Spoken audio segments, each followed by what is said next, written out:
Magandang umaga po ulit sa ating lahat mga kapatid.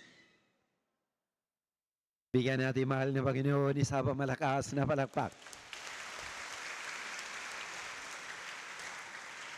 So mga kapatid, alam natin itong araw nito, nagdiriwang po tayo isang dakilang kapistahan.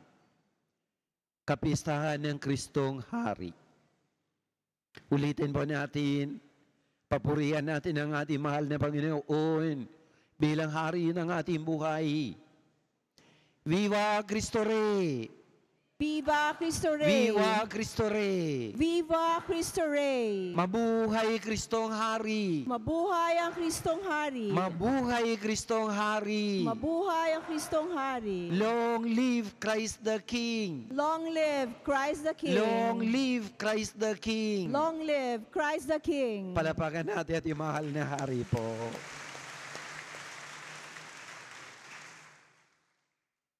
Mga kapatid, alam ko rin, alam din natin, gusto natin lahat, si Kristo ang hari ng ating buhay.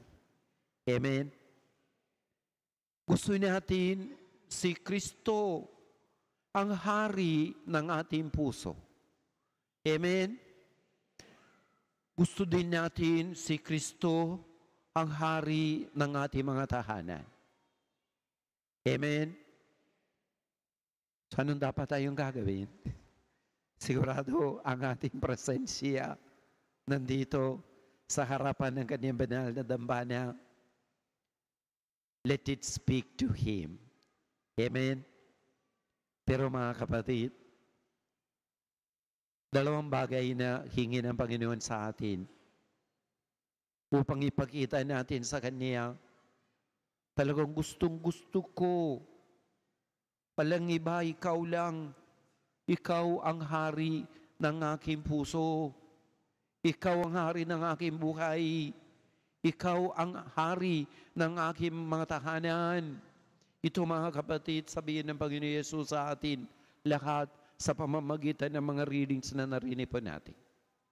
Una, katulad ng mga Israelita, dapat lumapit natin sa Panginoon. Ito mga Israelita, mga kapatid, ang hari nilang dati si Saul, hindi masyadong mabait na tao. That is why lumapit sila kay si David. Pumunta sila sa Hebron dahil doon nakatira si David. Sinabi nila kay si David, they pleaded with him. They asked him, be our king. Mga kapatid, kung tayo rin, kung lumapit tayo sa ating hari, kung lumapit tayo sa Panginoon, kung sabihin natin sa Kanya from the bottom of our heart, please be my king. Pero mga kapatid, narinig din natin dito sa Ebanghelyo, marami din ang mga tao pumunta nandyan sa Kalbaryo. Pero iba pala ang intensyon nila.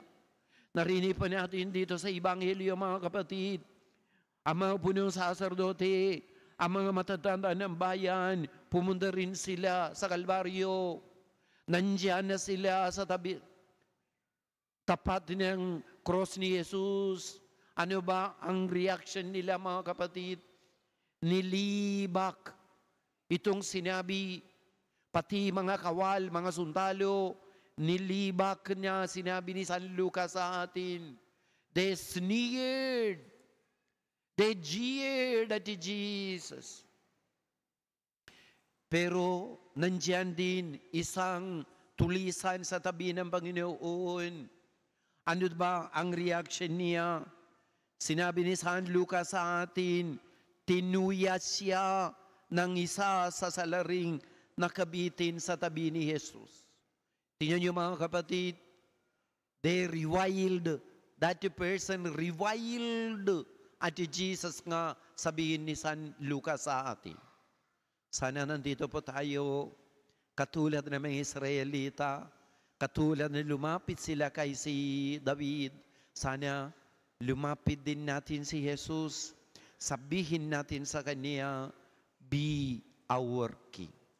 Hindi lang po itong araw na ito, hindi lang po kapag gusto natin, sana lagi, every Sunday, every day, every moment of our life, mga kapatid, lumapit natin sa Kanya at sabihin natin, be our King.